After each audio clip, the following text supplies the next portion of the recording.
Hello and welcome to our series here at the Minneapolis Foundation on the state of Minnesota nonprofits. This all started in January when the head of the Minnesota Council of Nonprofits came and spoke with us about the challenges facing the nonprofit sector. That's a conversation you can find on the Minneapolis Foundation's YouTube page. This is an extension of that conversation. It's part of the work we're doing to bring fund holders closer to the work happening on the ground. By highlighting the work of specific nonprofits, we hope fund holders will gain a better understanding of how rapid changes are affecting organizations and to equip our fund holders to make your giving more impactful in this moment.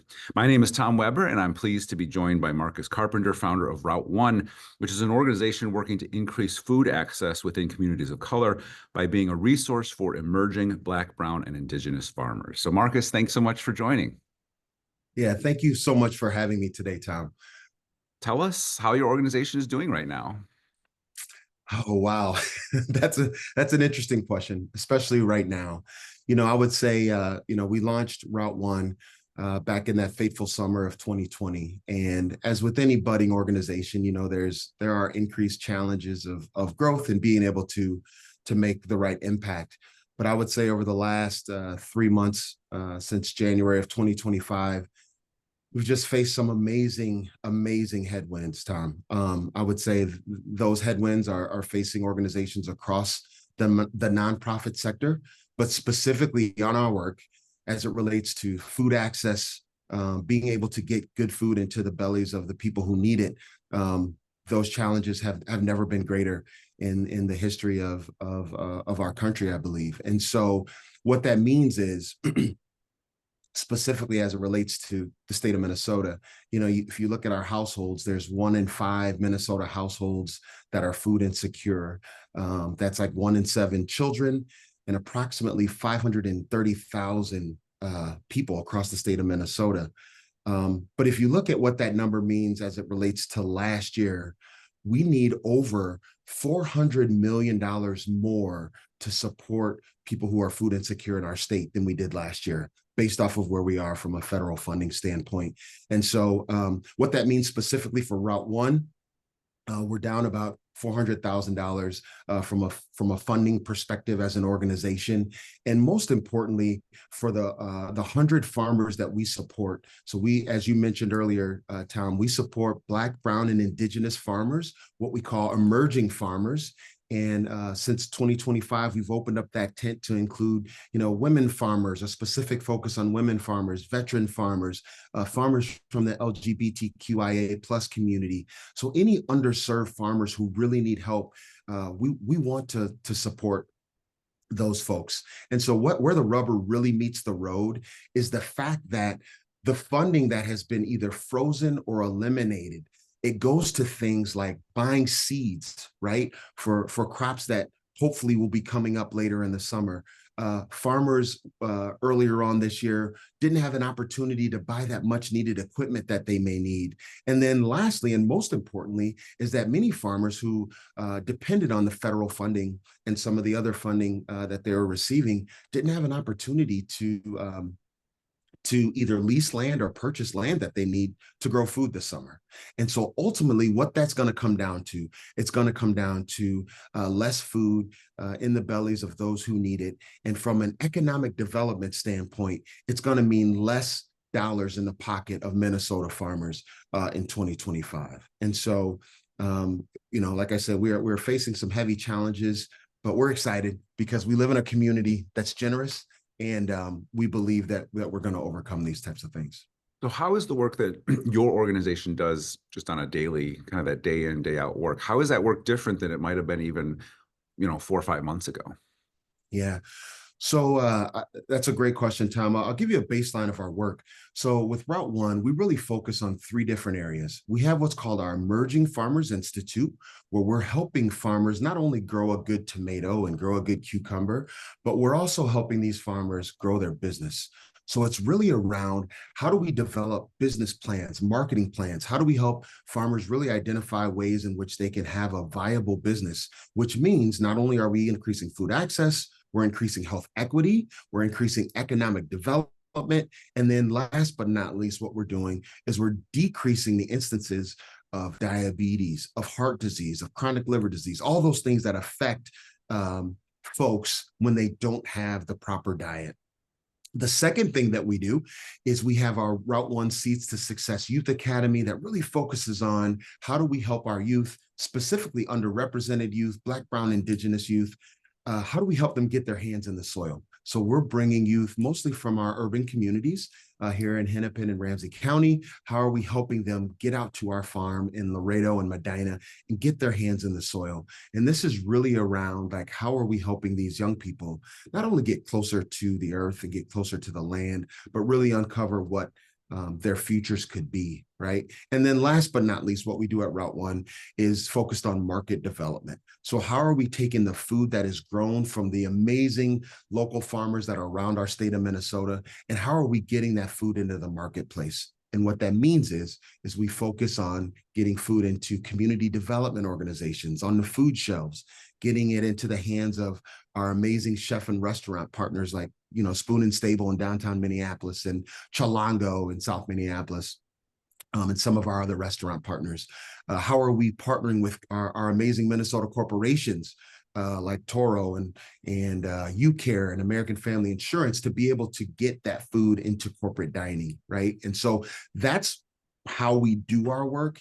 And the way that it's been affected this year, Tom, is like I said, it really goes back to the fact that our farmers and Route 1 as an organization, we don't have the financial support that we need to implement these programs. And it's really that simple. The fact of the matter is that you know, we're facing some steep challenges, and we believe that if we're able to get our funding back to 2024 levels and beyond, what that means is we're going to feed more people, right? We're going to put more food into community. We're going to support more farmers who need it. And last but not least, we're going to provide those much needed resources, the resources of storage, of transportation, of cooling, that when you think about a small to mid-scale farmer, so farmers that farm on land between, you know, an acre and 10 acres, they don't necessarily have the capacity for resources that a big, large-scale farmer would have. And so what that means is they're under the clock. When they harvest that tomato, when they harvest that head of lettuce, they're literally on the clock to be able to get that produce into the cold, right? Into the cold storage and get it delivered into the bellies. But with reduced resources, we're not able to do those things. So you're So talking that's about where the rubber meets the road. you're talking about things like, you know, the ability of to drive from one place to the next, to be able to get a group together to go to this one thing, to do this thing, to learn the thing. It's just those kind of almost basic organizational skills of putting people together. If you don't have the funding for that, that's where you're struggling. That's right. That's right. And at the end of the day, Tom, what this means is we try to translate between what it means to be food insecure and what it means to live in a welcoming community, right? And I consistently use the example in the state of Minnesota, there's over 800,000 African immigrants who come to our country, and they work hard, and they want to build, they want to provide for their family. Just like those of us who may have the opportunity to be born here, right?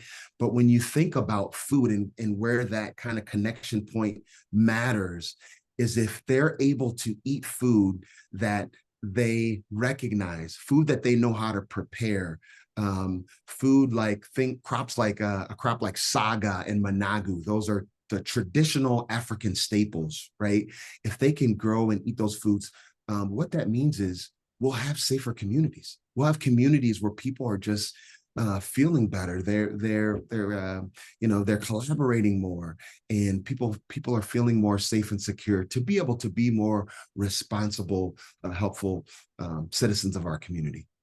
Well, then finally, as we look ahead, then what should people know about the work you will be doing, or you think you'll be doing in the next 6 months? Yeah, that's a great question. So Route 1, where we got our start, Tom, was I am actually a fourth generation farm kid. My great grandparents bought their first 20 acres of farmland back in 1914 in Northeast Arkansas. And so at the time, they were, after they grew that 20 acres to 180 acres, They were one of the largest Black-owned farms in Northeast Arkansas. And so I know what it's like being a farm kid coming from a family that had an opportunity to get their hands in the dirt. My cousins and I, we did all the things that farm kids do, like throwing rocks and, playing in the mud and getting in our grandparents' way. But what we're trying to do, not only the last 3 years, but moving forward, is we're trying to implement that legacy here in our community, here in the great state of Minnesota, specifically here in Hennepin County. And so the way that work looks is we're partnering with Hennepin County right now to implement what we call our Route 1 Urban Agriculture and Conservation Campus. So this not only includes the work of continuing our Emerging Farmers Institute, continuing to get kids in the soil, but it's also taking a look at the urban areas around our great state, particularly starting in Hennepin County, focusing on these what we call these micro campuses, and bringing those farm lessons to our urban communities. And so we'll be bringing folks together for community gardening, for indoor hydroponic, climate controlled agriculture. We're going to give an opportunity for our partners at Minnesota State and University of Minnesota to come out and do educational seminars as it relates to farming and agriculture. And last but not least, we're going to have a portion of that property that's dedicated to conservation. How are we sowing into our soil? And so that's a major focus for 2025 and beyond. And that will give an opportunity for all of your fund holders and everyone else around our state to be able to really dive into our work. But at the core of it all, and at the end of the day, it's really around how do we support these farmers that are growing this amazing food, and how do we get it into the bellies of the folks that need it? Well, Marcus, excuse me, Marcus Carpenter from Route 1, thank you so much for giving us this time today and sharing with us your story. Really appreciate it. Yeah, thanks, Tom. We appreciate you joining us, and we invite our fund holders to connect with your philanthropic advisors if you have further questions about this organization or the area of work where it performs. We are excited to work with you and find a plan for giving that works best for you. Thanks so much for joining us.